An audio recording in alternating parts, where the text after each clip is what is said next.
quelques secondes. Donc, on enregistre. Bon, il était 31. On va commencer. Pour ceux qui viennent juste de se joindre à nous, bienvenue. Mon nom est Julien Brault, PDG de Arbekin. Et ce soir, on va regarder comment acheter, dans le fond, un immeuble à revenu avec Kim Greybaum, qui est une agente immobilière qui n'est pas seulement une agente immobilière, elle a aussi elle-même acheté plus que 20 propriétés à revenus au courant de sa carrière, donc elle sait de quoi elle parle. Et elle va nous enseigner les choses à savoir, comment trouver une propriété, qu'est-ce qu'il faut regarder quand on regarde une propriété à revenus, etc., etc. J'espère apprendre des choses, moi aussi, ce soir. J'espère, je le souhaite. C'est sûr, je ne suis pas un expert en immobilier. Je veux dire, j'ai lu un certain nombre d'articles sur le sujet, comme on publie beaucoup d'articles sur le sujet chez Arbekin, mais je suis loin d'être un expert. Puis je pense que toute la différence, c'est quelqu'un qui l'a fait versus quelqu'un qui a lu des articles sur le sujet. Je pense que c'est une belle différence. Puis pour les participants, juste dire que on va avoir une période de questions à la fin. N'hésitez pas à les poser dans les commentaires et c'est moi qui vais les poser à Kim rendu à la fin du webinaire. Sinon, moi, j'ai déjà préparé quelques questions pour Kim. Donc, Kim, est-ce que tu es prête à commencer? Oui, je suis prête à commencer. Génial. Une des choses que je me demandais, c'est, tu sais, avec tout ce qui se passe, les prix des propriétés, puis là, je n'ai pas le chiffre exact d'augmentation, mais pour n'importe qui a déjà été sur un site immobilier ou qui regarde les pancartes à vendre, on a vu une augmentation quand même très importante des prix de l'immobilier. Est-ce que c'est devenu moins accessible d'acheter des propriétés à revenus compte tenu du fait que j'ai l'impression que les duplex sont rendus hors de l'achetable. Avant, c'était comme l'accès à l'immeuble à revenus pour la classe moyenne, mais aujourd'hui, surtout dans des grands centres comme Montréal, ça commence à être cher. Donc, est-ce que c'est encore accessible?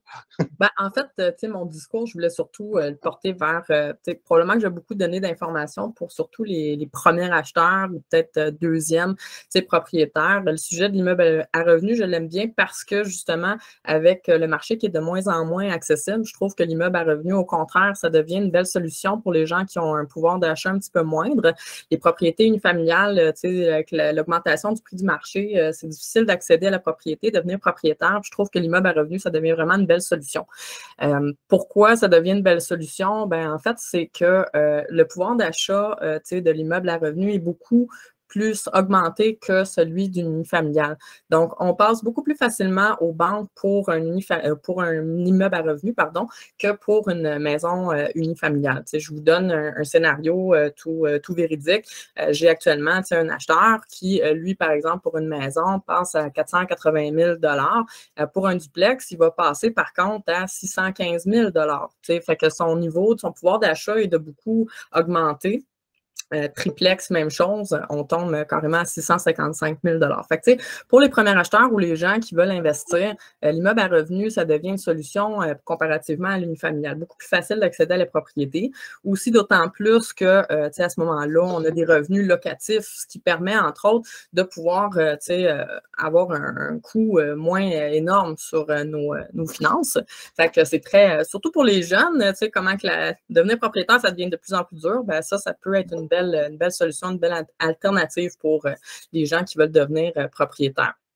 Puis, juste une petite question, parce que c'est une question de base, mais je me souviens plus, pour les gens qui n'ont pas 20 de la mise de fonds, on sait que la règle, c'est qu'on peut mettre seulement 5 ensuite, je pense qu'il y a une limite à ça. Je ne me souviens plus la limite là, de la SCHL. Et justement, quand on va dans les immeubles à revenus, des fois, on la dépasse. Donc, peux-tu nous rappeler un peu les règles? Oui, en fait, duplex, 5 de mise de fonds, comme l'unifamilial. Triplex, c'est 10 quadruplex, 10 5 portes et plus, 15 en assuré, 25 en conventionnel. Là, quand je parle de prêt assuré, je parle de SCHL, Gentwork. Si on veut mettre moins que 20 ça prend une assurance. Donc, la banque, elle a besoin d'avoir une assurance pour qu'on va passer par SCHL ou Gentwork. Fait que 25 en conventionnel. OK. Donc, faut quand même, à moins que, donc, c'est les 5 portes et plus, ça peut être intéressant, mais il faut avoir la mise de fonds, là. Oui, c'est sûr qu'il faut avoir la mise de fonds. Après, c'est sûr que quand on parle d'accessibilité à la propriété, ben là, peut-être si on est dans une situation où on ne peut pas se permettre l'unifamilial, le duplex, par contre, ça peut être une très, très belle alternative. D'ailleurs, il y a beaucoup, beaucoup d'avantages fiscaux par rapport aux immeubles à revenus. Des fois, les gens, ils ne savent pas. Là, je vais donner beaucoup d'informations pour un peu mettre de l'avant l'immeuble à revenus, mais c'est ça. L'immeuble à revenus, d'un, c'est plus facile pour l'acheteur si jamais, par exemple, on trouve un immeuble qui a besoin de travaux, d'entretien, on achète à beaucoup. C'est possible à ce moment-là que nos dépenses, quand on est propriétaire d'immeubles à revenus, ben, c'est un petit peu un effet comme un REER, là, si on veut. C'est déductible de notre braquette d'imposition. Fait que des fois aussi, pour les jeunes familles, ça vient baisser leur revenu annuel, puis ça vient du même coup augmenter leurs allocations familiales, ça vient aussi apporter certains avantages fiscaux. Puis ça, c'est c'est un effet de levier intéressant pour les premiers acheteurs côté financier. Donc, il y a ça. C'est ça, il ne faut pas en abuser. Là. Généralement, on s'attend à ce qu'un immeuble peut être déficitaire peut-être les 2-3 premières années, mais après ça, il faut commencer à faire du revenu parce que sinon, on n'aurait pas pu déduire nos dépenses. L'autre chose qui est super intéressante avec l'immeuble à revenu, ben, c'est ça, c'est qu'on a de la capitalisation. Donc, à ce moment-là, notre immeuble est remboursé par le paiement des locataires, puis ce qui fait qu'on commence à dégager ce qu'on appelle une équité qui est très, très utile pour pouvoir éventuellement racheter. Bon, puis on prend l'équité sur notre immeuble. L'autre chose que je voulais un petit peu démystifier, là, parce que souvent les gens me parlent du 5 de mise de fonds, je ne peux pas l'utiliser plusieurs fois, il faut l'utiliser autant d'années, tout ça. Ça, il y a ce petit côté-là aussi que je voulais un peu démystifier. Le 5 de mise de fonds, il n'y a pas de règles établi de cette façon-là. En fait, le but, c'est d'accéder à la propriété. Donc, c'est tant et aussi longtemps qu'on a un scénario qui se tient. Donc, même quand on est déjà propriétaire, on peut quand même bénéficier du 5 de mise de fonds pour acheter autre chose ou un immeuble à revenu. Il faut juste que le scénario tienne la route, dans le sens où ça se peut qu'on soit propriétaire puis qu'on désire habiter dans un immeuble, même si ça fait 8 mois qu'on a acheté notre première propriété, c'est quand même possible. Fait que ça, je voulais le dire. Puis des fois, les gens avaient comme une espèce de légende urbaine à ce sujet-là. C'est sûr que si on est 4 à acheter, par exemple, ça va être un petit peu dur d'aller avec du 5 à moins que si on n'a pas des liens familiaux, mais ça, c'est à évaluer au cas par cas. J'ai l'impression, justement, que c'est difficile de trouver des occasions. Puis là, je ne suis pas un expert en investissement immobilier, fait que je ne sais pas exactement combien on devrait payer de fois les revenus pour un immeuble. Mais pour avoir regardé ça, parce que comme beaucoup de gens de ma tranche d'âge, j'ai regardé les duplex et là, j'ai l'impression que tu vois, des duplex à Montréal sont 800 000. Les loyers sont pas forcément, c'est pas forcément des loyers rénovés qu'on peut louer à 1500, 2000 $ par mois. Là. Donc, les ratios semblent pas très, très intéressants. Comment on fait pour trouver justement des occasions? Est-ce qu'il y en a dans le marché? Est-ce que, comment on s'approche pour voir quel type d'immeuble à revenus serait profitable financièrement? Là? Ben oui, il y en a des occasions, mais c'est comme dans tout, il faut se mettre dans l'action. Si on ne bouge pas, si on ne cherche pas, il n'y en aura pas. Surtout en immobilier, l'immeuble à revenus, il y a un facteur humain. On ne connaît pas non plus la situation des vendeurs. Là, de plus en plus, on voit des propriétés qui sont sur le marché depuis 30, 60, 90 jours. Ça laisse probablement une place à la négociation ou autre. Il y a encore moyen d'attraper des aubaines. C'est juste qu'il faut se mettre en action. Au niveau de l'immeuble à revenus, moi, quand j'accompagne mes acheteurs, on se met à chercher. Bon, j'ouvre un portail de recherche. Fait qu'à ce moment-là, on commence à recevoir des propriétés qui pourraient être intéressantes. On suit l'activité. Est-ce que ça fait longtemps qu'elle est sur le marché ou autre? Puis, il faut visiter. Parce que ce qui arrive, c'est que des fois, il y a des propriétés qui ont d'énormes potentiels, mais on ne le voit pas tant qu'on n'a pas visité ou sont peut-être mal détaillés. Peut-être aussi qu'ils sont affichés un petit peu en bas de la valeur marchande. Puis ça, en fait, c'est ça mon rôle. C'est ça le rôle du courtier, c'est d'établir la valeur marchande de la propriété. Fait que, moi, j'accompagne l'acheteur dans la recherche. Donc, on établit la valeur marchande de la propriété. Le profit, ça se fait toujours à l'achat. Il y a un adage qui dit ça. C'est pourquoi? Parce qu'on est capable de connaître la valeur marchande de propriété avant même la visite. Puis, l'autre chose, c'est quand on achète un immeuble à revenus, c'est toujours, dans beaucoup de cas, des fois, ça arrive que les immeubles, on peut aller les visiter, faire une offre d'achat sans, puis les visiter tout de suite. Puis, il y en a d'autres que c'est seulement sur offre d'achat acceptée. Fait que, des fois, ça vaut la peine de tester un petit peu le marché, voir, y a-t-il des vendeurs qui sont enclins à vendre peut-être un petit peu en dessous de la valeur marchande? Ça arrive. Donc, moi, j'ai pas... Est-ce que le marché des immeubles à revenus est différent, parce que, puis là, comme je te dis, je ne suis pas un agent immobilier, le marché a probablement changé là, au courant des derniers mois, mais je sais qu'il n'y a pas si longtemps que ça, sur les unifamiliales, même les condos, il y avait des multiples offres, puis il fallait payer plus cher que ce qui était affiché. Dans le cas des immeubles à revenus, aujourd'hui, est-ce que ça peut avoir du sens de faire des offres en bas du prix affiché ou c'est une perte de temps parce que tout le monde va les refuser? Bien, c'est sûr que là, le marché ralentit. Des offres multiples, on en voit encore, là. Ça dépend du type de propriété. Mais c'est sûr que si la propriété est affichée très bas, en deçà de sa valeur marchande. D'ailleurs, ça a été une des tactiques utilisées par beaucoup de courtiers immobiliers là, pour créer un petit peu de mise aux enchères. C'est sûr, si elle est affichée à prix très bas, généralement, il va y avoir un gros engouement, plusieurs offres en même temps, puis là, on va se retrouver en situation d'offre multiple. Mais en ce moment, je confirme, il y a des propriétés qui sont sur le marché depuis 60, 90 jours ou plus, où à ce moment-là, c'est possible justement de pouvoir magasiner et être en négociation un pour un. Là, il y a beaucoup de spéculation aussi à l'effet que le marché, bien là, on le sent, là, ça ralentit beaucoup. Puis plus le temps avance, plus probablement on va se retrouver de plus en plus dans un marché qui est complètement normal. Puis comment on fait pour évaluer justement, je parlais de multiples de revenus, ou c'est peut-être aussi, parce que des fois, il y a des immeubles à revenus qui ne sont pas loués. Donc, comment on fait pour justement déterminer le potentiel de revenus d'un immeuble? Puis il y a d'autres gens aussi qui ont le projet de justement faire des rénovations, d'augmenter le prix des loyers. Donc, c'est quoi les... J'imagine qu'il y a plusieurs approches, là, mais comment, toi, dans ta pratique, tu fais pour identifier une bonne cible versus une mauvaise cible? Oui. Déjà, c'est sûr, plus l'immeuble est petit, plus on va y aller sur les comparables du marché. Donc, à ce moment-là, on va regarder les prix moyens pour des propriétés comparables. Plus l'immeuble est gros, donc plus il y a de portes, à ce moment-là, on va aller plus sur la valeur économique, sur ce qu'on appelle le MRB, donc sur les revenus bruts. Donc, c'est là, dans ces temps-là, où on dit, bon, c'est un 15, 16, 17 fois les revenus. C'est qu'on divise le prix payé par les revenus annuels. Ça nous donne ce qu'on appelle notre MRB. Donc, c'est sûr que quand il y a un potentiel d'optimisation des revenus, ben, pour un 1000 $ d'augmentation, si on est dans du 16 à 23 fois les revenus dans un secteur X, ben, on vient d'augmenter la valeur de 16 ou 23 000 pour la propriété. Fait que ça se peut se faire quand même assez rapidement. Il y a ça qui est regardé. Il y a aussi ce qu'on appelle la plus-value, l'augmentation de la valeur naturelle, donc dans le temps. Puis, il y a l'optimisation. Fait que là, on parle de rénovation, ajout de logement, changement de vocation. C'est là où, des fois, on a les plus gros potentiels. C'est sûr, si on a un triplex puis qu'il y a un potentiel d'ajouter un 4e logement, bien, à ce moment-là, on va de beaucoup, notre valeur marchande à l'achat, on sait combien il va valoir aussi à la revente. Donc, ça, c'est des choses qu'on va calculer ensemble avec mon acheteur. On va regarder combien on paye en ce moment le triplex puis combien on va aller chercher en quadruplex. C'est des façons d'optimiser. Les rénovations payantes, c'est sûr, ajout de logement, redivision. Faire des petits logements, ajout de chambre à coucher, rénovation de salle de bain, cuisine, peinture, remplacement des systèmes de chauffage, portes, fenêtres, ajout de stationnement. C'est toutes des choses qui vont de beaucoup améliorer le potentiel de l'immeuble. Puis ça, c'est tous des calculs qu'on fait en amont avec l'acheteur. Il y a aussi, on regarde combien on l'achète, combien on s'enligne pour faire suite aux rénovations, puis on calcule nos dépenses, donc réparation, droit de mutation, notaire, évaluateur, inspection, test environnemental et tout ça. On calcule tout ça, puis ensuite, on sait où on s'en va au niveau du profit.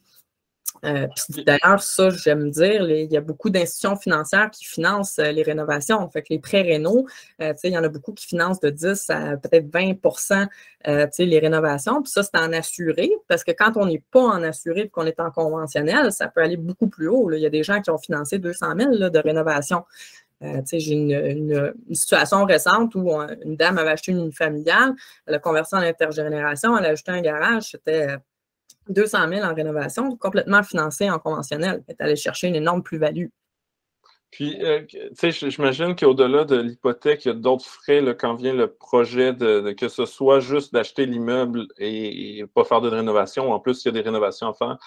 J'imagine qu'il y a peut-être des inspecteurs. En tout cas, c'est quoi les frais à prévoir pour quelqu'un qui veut se lancer là, dans l'acquisition d'un immeuble à revenus? Bien, c'est ça. Il faut calculer les réparations. On a les droits de mutation. Il va y avoir les frais de notaire. Évaluateur agréé selon le cas. Inspection. Test environnemental, c'est pas rare qu'on voit des phases 1, surtout si l'immeuble est plus grand. Frais d'incorporation, si ça s'applique pour vous, dans le cas de votre projet. Il y a les assurances, coûts d'énergie, dépenses courantes, il y a quand même beaucoup d'éléments à considérer là, dans le calcul. Mais ça, c'est toutes des choses par lesquelles j'accompagne mes acheteurs aussi pour vraiment cibler c'est quoi le profit. J'ai une question là, qui me vient parce que tu as parlé d'incorporation, puis je suis curieux. Je sais que j'avais entendu qu'il y a des gens qui vont mettre chaque immeuble, mettons, dans une incorporation, dans une compagnie, pour économiser les frais de bienvenue au moment de la revente. Est-ce que c'est une bonne pratique? Parce que tu as mentionné incorporation, qui devrait s'incorporer pour faire l'acquisition d'un immeuble? L'incorporation, c'est vraiment pas une solution d'emblée. Il y a beaucoup de gens qui pensent que c'est bien de s'incorporer pour de l'immeuble à revenus. Moi-même, je considère que non. Là. Pas avant un certain volume, il y a même au contraire beaucoup d'avantages à ne pas s'incorporer, dont le concept de la mise à part de l'argent, qui est un super beau concept financier pour sauver beaucoup, beaucoup d'impôts. Mais c'est ça. Mais ça, pour l'incorporation, j'inviterais les gens à vraiment consulter leur comptable pour regarder en fonction de leur profil financier ce qui est le plus adéquat pour eux. OK. Puis tu parlais justement d'augmenter la valeur de la propriété, soit en augmentant les revenus ou en faisant des rénovations. J'imagine, en fait, j'ai deux questions en une. Comment les gens font pour, est-ce qu'il faut avoir un plan d'augmentation de valeur quand on achète un immeuble? Puis la deuxième question, c'est qu'une fois qu'on atteint ce potentiel-là, est-ce qu'on garde l'immeuble ou on le revend? Qu'est-ce que... Ben, en fait, c'est ça. Comme je disais, c'est le concept. L'idée, c'est de faire le profit à l'achat. Donc, déjà, on sait combien l'immeuble vaut. En faisant des offres, on sait déjà un petit peu de quelle façon on a fait du profit, soit en achetant en dessous de la valeur marchande, si on est chanceux et stratégique.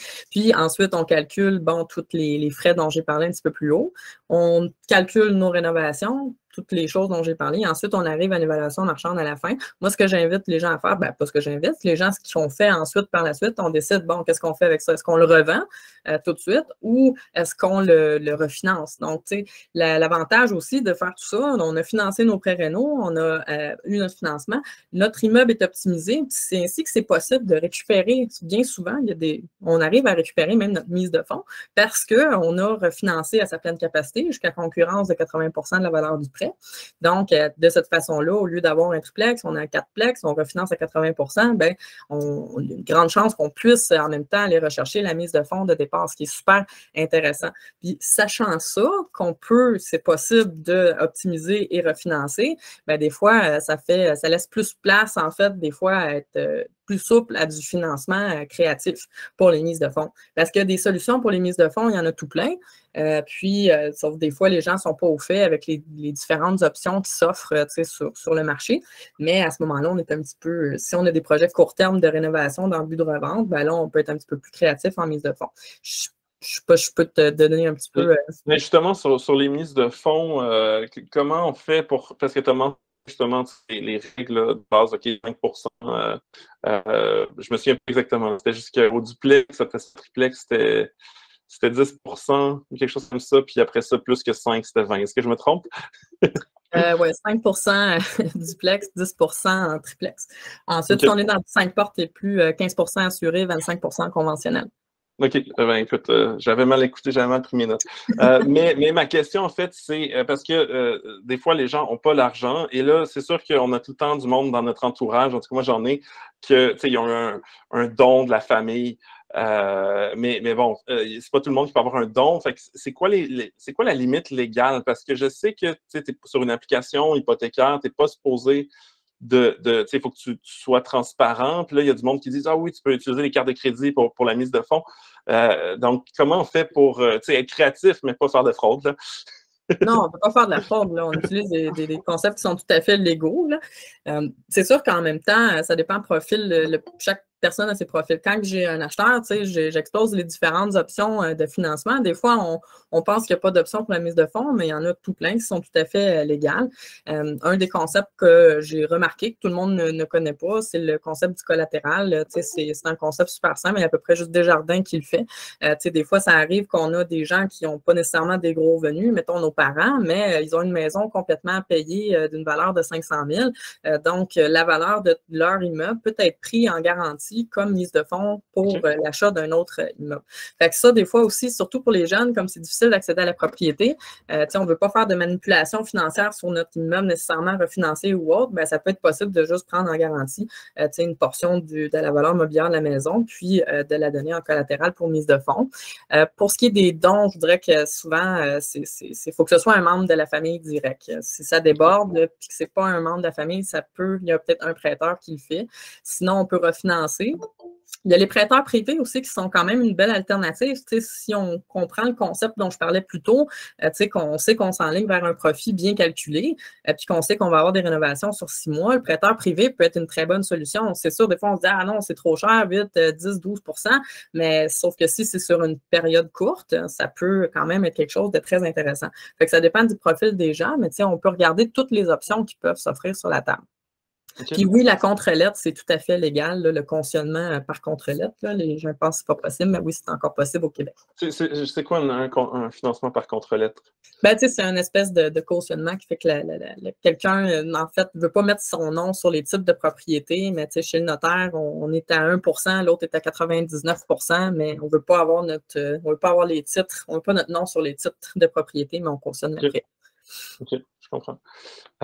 Puis l'autre question que j'aurais, puis moi, j'ai toujours été fasciné par l'immobilier, mais je me dis, je comprends très, très bien comment faire un projet de logiciel. Par contre, la rénovation, juste quand j'essaie d'installer des stores, en général, je brise des choses. Puis c'est pas beau. Donc, je me dis, c'est peut-être juste pas la bonne catégorie d'actifs pour moi. Est-ce que c'est vrai que si on devient propriétaire d'immeuble à revenu, il faut se salir les mains, il faut faire des réparations? Puis jusqu'à quel point il faut connaître la construction puis les travaux manuels pour investir là-dedans? Ben, de un, moi, je vais pas m'en dire. Là, quand on achète quelque chose, là, il faut, surtout un immeuble à revenu, il y a tout un processus là, avant de se rendre chez le notaire où on va vraiment éplucher l'immeuble là, comme un oignon, là, sous toutes ses facettes pour vraiment s'assurer qu'on connaît bien le bien qu'on achète. C'est pas nécessaire d'être super manuel. C'est possible de contracter des travaux. Par contre, il faut juste vraiment bien le budgéter. Fait que quand on fait une offre d'achat sur une propriété, de toute façon, dans l'offre d'achat, il va y avoir une condition d'inspection. Il peut même avoir une condition de deuxième visite. Il y a beaucoup de clauses qu'on appelle échappatoires là, dans une offre d'achat pour un immeuble à revenu, même unifamilial d'ailleurs, donc qui font que si jamais l'immeuble ne convient pas, ne répond pas aux conditions, ben, l'acheteur peut se retirer. Pendant l'inspection, c'est le temps de commencer à faire les inspections avec l'inspecteur en bâtiment, mais aussi on peut faire des tests de fumée pour vérifier la tuyauterie, des tests par caméra, des tests thermographiques pour voir si on a des problèmes d'infiltration d'air, infiltration d'eau. C'est pendant cette période-là aussi, on peut se permettre de faire des soumissions de travaux de rénovation, pas attendre à la fin. Quand on va avoir fini d'acheter notre immeuble, on va avoir l'heure juste sur c'est quoi le projet, combien ça coûte, etc. Fait que c'est possible de faire ces soumissions aussi pendant qu'on est en période d'inspection puis d'évaluation.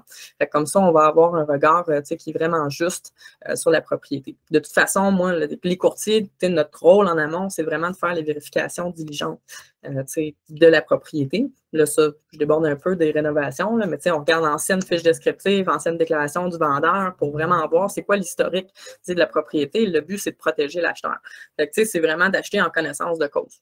S'il y a un enjeu dans notre plan d'affaires, ça implique de faire certaines rénovations. Est-ce qu'on va demander un devis à un entrepreneur général? Puis aussi, moi, comme je te dis, je ne connais pas la construction, mais je sais qu'en logiciel, souvent, un projet de 20 000 va coûter 40 000. J'ai comme l'impression que c'est peut-être vrai aussi en immobilier. Comment on fait parce que si sur papier, on dit, OK, on ajoute un garage, ça coûte 50 000 ça augmente la valeur, on est content, mais si le garage finit par coûter 150 000 peut-être que le calcul ne fonctionne plus. Comment on fait en tant que non-expert de travaux de rénovation pour aller quantifier ces coûts-là? Ben, c'est sûr que si on est un peu, je ne conseillerais pas à monsieur, madame, tout le monde de se lancer dans des gros travaux d'agrandissement d'une valeur de 250 000 en premier d'entrée de jeu. Là. Mais généralement, c'est sûr que c'est comme dans tout. Dans le fond, en amont, avec l'entrepreneur, on vérifie en fait la qualité du contrat, de la soumission des devis. Quand tout est bien détaillé, quand c'est bien fait en amont, on s'évite des surprises. Mais c'est sûr que il peut toujours avoir des extras. C'est pour ça que c'est toujours mieux de préparer un buffer de peut-être 10 de contingence, de toute façon, dans notre calcul. Si notre profit est trop short, de toute façon, je ne conseillerais pas d'aller là. Il faut quand même avoir une certaine marge de manœuvre. Mais toujours prévoir un 10 de contingence dans ses travaux. OK. Puis j'ai une question pour toi, parce que tu as parlé justement, il y a des travaux qui augmentent la valeur d'un immeuble. J'imagine qu'il y a des travaux qui sont peut-être intéressants, puis qui rendent l'immeuble plus beau, mais qui n'augmentent pas forcément la valeur. D'ailleurs, j'ai une question pour toi. J'avais fait une chronique à un moment à la radio sur les piscines. Puis, tu sais, l'idée, c'est que les piscines, techniquement, ça augmentait la valeur des propriétés, mais ça augmentait le temps que ça prenait pour les vendre parce qu'en fait, c'est assez binaire. Donc, il y a des gens qui ne veulent pas de piscine, donc ils ne sont pas dans le marché pour ce type de propriété-là. Il y a des gens qui veulent une piscine, donc qui augmente la valeur pour eux. Première question, ce serait est-ce que c'est une bonne idée de construire une piscine? Puis la deuxième question, c'est quoi si c'est pas la piscine, c'est quoi les autres les types de travaux qui vraiment, en général, sont payants au niveau d'un immeuble à revenu? C'est sûr que si on est dans les travaux structurels, là, la propriété a des problèmes de fondation, problèmes de structure, etc., c'est tout le temps un calcul. Là. Si la maison vaut 550 000, puis on a 50 000 de travaux de structure à faire dedans, puis on l'achète 500 000, ben, puis on met 50 000 de travaux de structure, on ne fait pas de profit. Là, on a juste ramené la propriété à sa juste valeur. Fait que, ça, nécessairement, il n'y aura pas nécessairement de plus-value ajoutée là-dessus. Fait que c'est sûr que quand il y a des gros bobos, ou à moins de les négocier vraiment à la baisse, en dessous, des travaux de rénovation avec le vendeur, ben là, on sait qu'on a encore là notre calcul de profit qui est fait à l'achat. Là, dans ce cas-ci, pour ce qui est des rénovations payantes, piscine, effectivement, là, on est plus dans l'unifamilial, l'immeuble à revenu, ça touche un petit peu moins, mais c'est sûr qu'il faut regarder c'est quoi le bassin d'acheteurs qu'on touche. Fait que, si, par exemple, comme dans le cas d'une unifamiliale, c'est effectivement, comme tu as dit, c'est pas tout le monde qui tripe piscine. Fait que, si notre maison, on y ajoute une plus-value par rapport au coût d'une piscine réellement, il y a des gens que ça ne les intéressera pas nécessairement. Fait que, c'est pas, selon moi, une grande valeur à ajouter. C'est sûr que ça coûte cher une piscine creusée. Si elle est là, ça ajoute une plus-value, mais on élimine quand même certains bassins d'acheteurs. Pour les immeubles à revenus, c'est sûr que ça va être beaucoup l'optimisation des revenus. Fait que, redivision, si on est capable d'ajouter des logements, ajouter du revenu ou les rénovations intérieures, donc cuisine, salle de bain, ces choses-là, c'est payant. Les stationnements, si on a des secteurs aussi qu'il n'y a pas beaucoup de parking, ça aussi, ça va ajouter quand même une plus-value. Fait que c'est vraiment au cas par cas. Mais il faut faire la différence entre ramener une propriété à sa juste valeur marchande versus faire un réel profit. OK. Puis pour les gens parce qu'on va ouvrir bientôt la période de questions, fait que si vous avez des questions que vous n'avez pas encore posées, n'hésitez pas à les poser dans le chat. Mais en attendant, Kim, pourrais-tu me dire, qu'est-ce que tu sais, quelqu'un qui veut acheter un immeuble à revenu, c'est quoi ton rôle? Tu sais, tout le monde sait c'est quoi un courtier immobilier, mais dans le contexte, jusqu'à quel point tu vas aider quelqu'un justement à concrétiser son projet d'acquisition d'une propriété à revenu. Tu sais, qu'est-ce que tu peux faire pour des gens qui cherchent une propriété, que ce soit en termes de chercher une propriété, est-ce qu'il y a un territoire, est-ce qu'il faut que les gens disent il faut que ça soit seulement à Montréal ou tu peux travailler à l'extérieur. Donc, peux-tu me parler un peu de toi concrètement, qu'est-ce que tu fais pour ce type de client-là? Ben, déjà, moi, mon rôle, c'est de protéger les acheteurs. C'est de s'assurer, en fait, que nous, les courtiers, on doit faire des vérifications diligentes en amont. On a une responsabilité professionnelle. Fait que quand on fait des offres d'achat où on en reçoit, on a une responsabilité au niveau des erreurs et omissions, dans les présentations des documents, etc. Fait que, on protège l'acheteur. Aussi, on va pouvoir guider, conseiller. On est entouré de professionnels. Surtout pour un acheteur, il n'y a pas de coût associé au courtier acheteur. Ça ne coûte rien à l'acheteur d'avoir un courtier. Puis, vous êtes accompagné tout le long du processus. En plus, moi, dans mon offre de service, j'inclus même une protection contre les vices cachés qui va jusqu'à concurrence de 40 000 là. Fait que, des fois, ça peut être une grosse plus-value pour quelqu'un, surtout quand on achète en vente sans garantie légale. Des fois, ça, il faut faire beaucoup de vérifications en amont. Fait que, le courtier va vraiment aller faire des vérifications pour ses acheteurs. Donc, ça aussi, la vente sans garantie, je ne sais pas aussi si on voulait un petit peu démystifier la vente sans garantie. Pourquoi pas? J'ai entendu ces mots-là. Ça a l'air que les acheteurs, justement parce que là, il y a une flambée des prix, semblaient mettre le risque de plus en plus sur l'acheteur. Mais concrètement, c'est quoi le. Oui, une vente sans garantie légale, là, c'est que ça implique en fait que le vendeur ne couvre pas en fait pour tout vice qui n'est pas visible au moment d'une visite avec soit par l'inspecteur ou une visite visuelle. Donc, si par exemple un immeuble est vendu sans garantie, on a de la pyrite dans le sol, mais on n'a pas fait de test, l'inspecteur ne peut pas savoir ça lors d'une visite. Ben, à ce moment-là, on n'est pas couvert quand c'est vendu sans garantie. Par contre, une petite chose que j'aimerais mettre au clair, c'est que des fois, les gens disent je vais vendre sans garantie, fait que je vais me décharger de toute responsabilité. Mais si on est capable de faire la démonstration que le vendeur était au courant du vice, ben même même si on ne l'a pas détecté à une inspection, mais on est quand même responsable. Fait que c'est sûr que quand on fait des rénovations, il faut faire attention parce que si on a rénové toute la salle de bain, puis il y a quelque chose de caché en arrière des murs, puis l'acheteur découvre, ben on est quand même responsable, même si on vend sans garantie. Fait que des fois, il faut faire un petit peu attention. Justement, me. Tu sais, je ne sais pas si tu as écouté ça, l'émission de télé, le Vendre ou Rénover. Non, je suis un peu mal faite. Moi, je trouvais ça drôle. Puis justement, quand il faisait les travaux de rénovation, il était tout le temps en train de trouver de l'amiante ou des affaires qui finissaient par faire exploser les coûts. Fait que, est-ce que justement, dans un immeuble d'un certain âge, des fois, peut-être la stratégie, c'est ne rien pas faire de rénovation majeure, justement, pour éviter de venir au courant de potentiels problèmes comme ça? Ou est-ce qu'il y a des cas où on devrait... c'est drôlement dit, là. C'est vrai que ça peut être une solution des fois de ne pas savoir, là, puis de revendre sans garantie.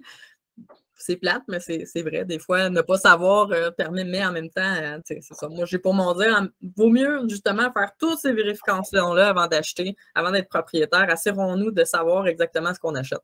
Il y a des années qui étaient plus propices à l'amiante. Il y a quand même certains éléments qui nous guident pour faire des vérifications plus approfondies. Puis, j'ai une question parce que justement, je pense qu'il y a une réglementation qui a changé au Québec, puis tu me corrigeras là, si je me trompe, où les agents ne peuvent pas représenter maintenant l'acheteur puis le vendeur. Mais je pense que c'était s'il y avait une convention, en tout cas, qu'il y avait un contrat de signer pour représenter l'acheteur. Donc, un agent ne peut pas être sous contrat avec deux personnes. Est-ce que je me trompe en disant ça? Puis deux, toi, quand tu travailles avec quelqu'un, est-ce que tu leur fais signer un contrat pour qu'il cherche justement la propriété juste avec toi pendant un certain temps? Bien, la nouvelle réglementation en vigueur, là, ce qui arrive, c'est qu'il y a, tu ne peux pas à la fois avoir un contrat de courtage achat et un contrat de courtage vente avec deux individus parce qu'il y a un conflit d'intérêts. Le courtier est censé voir aux intérêts de ses clients. Donc, c'est sûr que je ne peux pas à la fois négocier à 100% en vue des intérêts de mon client vendeur si en même temps j'ai un client acheteur. Fait que veut pas, il va avoir un glitch quelque part. Là. On ne pourra pas se donner à 110% comme on l'aurait fait si on avait notre seul client. Donc, c'est là où la nouvelle réglementation s'applique. Mais si on n'a pas de courtage achat, il n'y a pas de problème. Mais mettons que tu représentes un client pour acheter une propriété à revenu et tu as un listing qui est parfait pour lui. Comment est-ce que tu vas donner la représentation à un autre agent immobilier, j'imagine?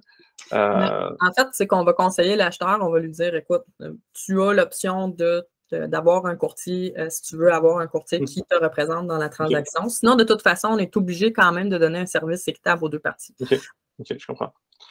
Puis, est-ce que, tu sais, pour les gens qui cherchent à acheter des immeubles, est-ce que tu as un territoire défini ou tu es prête à aider les gens à trouver des propriétés dans des régions?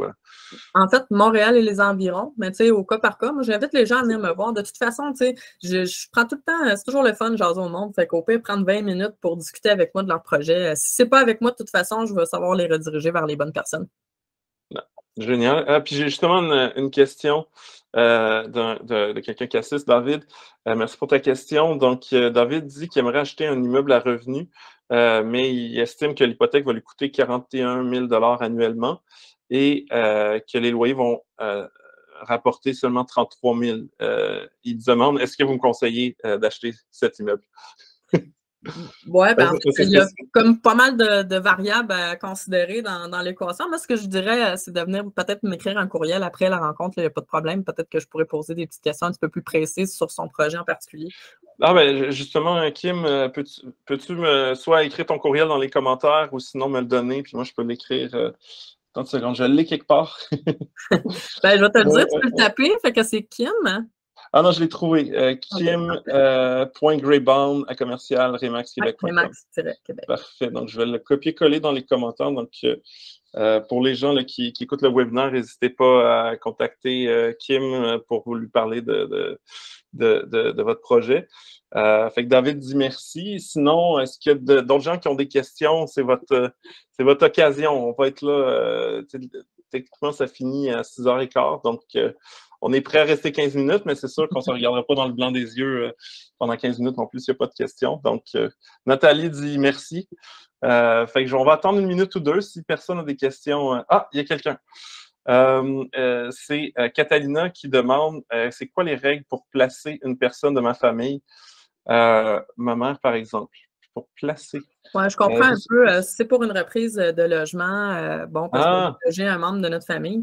En fait, si c'est un bail qui est en vigueur là, de plus d'une année, supposons qu'on achète un immeuble, le bail plus d'une année, là, le locataire en place, ben, en fait, il faut au moins 6 mois de préavis avant la fin du bail pour reprendre le logement. Donc, c'est sûr que si, par exemple, le bail terminait le 30 juin de cette année, il faudrait en fait envoyer un avis au locataire avant le 30 décembre. Mais il faut quand même être propriétaire. Donc, ça n'implique pas nécessairement, si vous êtes en processus d'achat, puis que vous passez chez le notaire au mois de janvier, ben là, il est déjà trop tard. Il faut vraiment être propriétaire. Puis à ce moment-là, l'avis de reprise de possession peut partir pour reprendre. Il faut que ce soit un membre de votre famille direct.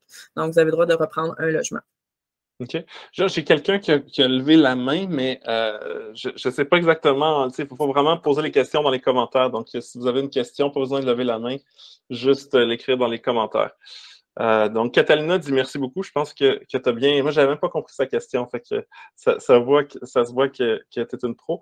Donc, elle dit que tu es très clair. Ah, j'ai une autre question.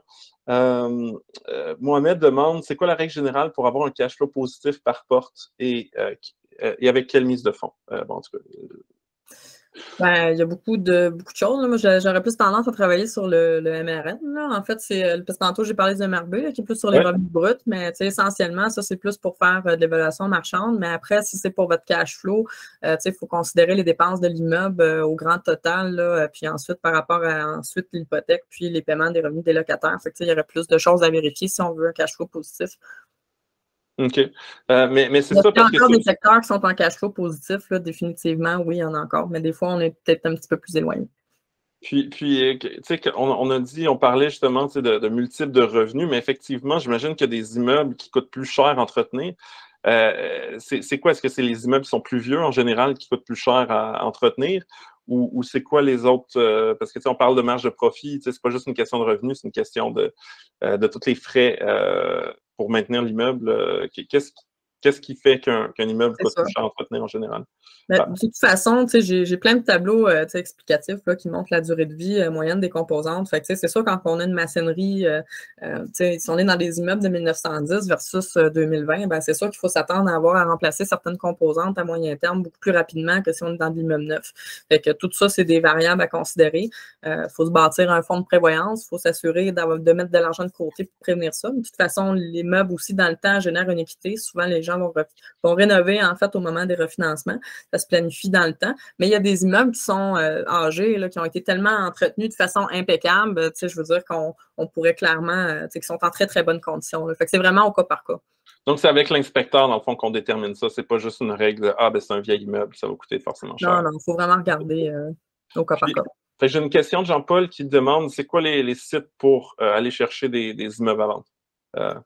Les sites pour aller chercher des immeubles à vendre, mais Oui. partout. Partout. Puis, souvent, les gens, ils pensent que les courtiers font juste les centristes. Là. C'est une fausseté aussi. Là. On fait les AVPP là, à vendre par les propriétaires. Puis même que je vous encourage à le faire parce que, justement, il y a notre responsabilité professionnelle puis les vérifications qu'on fait en amont est non négligeable. Là. Puis on va beaucoup aussi guider dans la stratégie de dépôt des offres puis superviser la transaction. Fait que, mais je vous dirais de chercher un petit peu partout. Des opportunités, des fois, il y en a, elles sont sur Centris, puis des fois, elles sont sur Facebook. Ça peut être partout, ça dépend du contexte du vendeur. Puis, ben justement, je suis curieux parce que tu dis que tu vas voir aussi les propriétés vendues par les propriétaires. Comment ça fonctionne? Parce que ta rémunération, j'imagine que tu obtiens une commission sur la vente. Si la propriété qui est idéale là, pour ton client, c'est par le propriétaire, comment fonctionne la commission? Je dirais qu'en général, les vendeurs là, sont très, très contents de recevoir une offre. OK. Fait que, même si ça passe par un courtier ou pas, là, c'est sûr, il y en a des fois, ils sont comme peut-être qu'ils ont eu une mauvaise expérience par le passé, là, ce qui fait en sorte que des fois, ils sont peut-être plus réfractaires. Mais moi, mes acheteurs, c'est pas rare qui exigent de toute façon, est-ce qu'il y a un courtier dans l'équation, puis c'est négocié entre les parties. OK. Puis j'ai une autre question de Catalina qui demande comment les immeubles à revenus de Longueuil se comparent à ceux de Montréal. En fait, on a vu quand même, une prise de valeur des immeubles en région. Là. Les propriétés entourant Montréal ont quand même pris la valeur souvent, mais quand même beaucoup moins cher. Puis on s'entend, là, Montréal, là, ça dépend si on est dans l'ouest, ça dépend si on est dans l'est, là, c'est assez variable. Puis souvent, les coûts des loyers sont quand même hauts. Fait que je trouve que des fois, on peut avoir des propriétés très intéressantes. Mais encore là, ça dépend de ce que vous voulez faire. Si vous restez dans ce secteur-là parce que ça vous donne mieux, parce que pour le gérer, et tout. Mais après, des opportunités, il y en a à Longueuil comme à Montréal, ça dépend de l'immeuble. Puis, c'est probablement une des dernières questions. Tu vas sauver une question, posez-la maintenant parce qu'on se termine très, très bientôt. Mais Mohamed, il demande, dit, qu'est-ce que vous pensez des condos? Donc, j'imagine que sa question, c'est qu'est-ce que vous pensez des condos dans le contexte d'un immeuble à revenu? Donc, est-ce que ça vaut la peine, ça, de dire, ah ben, j'achète un condo puis je le loue? Est-ce que c'est quelque chose qui peut avoir du sens? C'est sûr que, tu sais, dans l'histoire du condo, c'est sûr que ceux qui ont acheté des condos, là, mettons, il y a 4 ans, là, puis qui ont vendu au mois de mars, quand c'était en plein pic de valeur immobilière, ont fait un super profit là-dessus, mais c'était vraiment une situation exceptionnelle. Puis généralement, au niveau du condo, on va souvent être proche du prix. Le coût du loyer va souvent se rapprocher proche du prix d'hypothèque à payer. Là, la marge de profit, l'overflow peut être pas. Il faut aussi faire beaucoup de vérifications parce que le condo aussi, il faut regarder tout ce qui se passe avec le syndicat de copropriété, le fonds de prévoyance. Il y a beaucoup de choses à vérifier pour s'assurer qu'on n'achète pas un citron non plus du côté du condo. Mais ça peut être un autre type d'investissement s'il est très hotspot, bien situé, qui se loue très bien. C'est vraiment, c'est cas par cas. Chaque propriété a ses plus et ses moins. Mais donc, si je comprends bien ta réponse, ce serait plus pour, ce serait pas pour le cash flow, mais plus pour l'augmentation de valeur qu'on investirait dans un condo. Oui, souvent, ça va être beaucoup ça. Fait que j'ai Catalina qui dit merci Kim, puis qui dit que c'est super instructif. Fait que je pense que c'est super positif. S'il y a une dernière question, je peux attendre une minute, mais sinon, on va conclure. J'aimerais aussi rappeler aux gens qui peuvent rejoindre le Kim. L'adresse est dans le chat. Je vais le remettre pour ceux qui ont encore des questions. Puis qui ne voudraient pas les poser là, durant la vidéoconférence. Mais c'est ça, j'ai quelqu'un d'autre, Stéphane, qui dit que c'est super intéressant. Si vous avez des projets là, puis des questions, n'hésitez pas, vous pouvez venir m'écrire. Ça va me faire vraiment super plaisir de vous répondre, là, sans problème. Puis merci beaucoup, Kim. Écoute, j'ai appris quelques trucs sur les mises de fonds, puis les ratios à regarder quand on investit en immobilier. Donc, c'était super instructif. Puis n'hésitez pas à la contacter. Je pense qu'on a une super experte et agente immobilière. Puis je ne savais même pas que les agents immobiliers pouvaient faire visiter des maisons sur du proprio. Fait que j'ai appris une autre chose. Donc, merci beaucoup, Kim, d'avoir été super généreuse avec nous. Puis merci à tous ceux qui sont venus assister au webinaire. C'est super apprécié. Puis on vous reviendra avec d'autres sujets. Bye! Merci beaucoup! Merci à tous. Au revoir.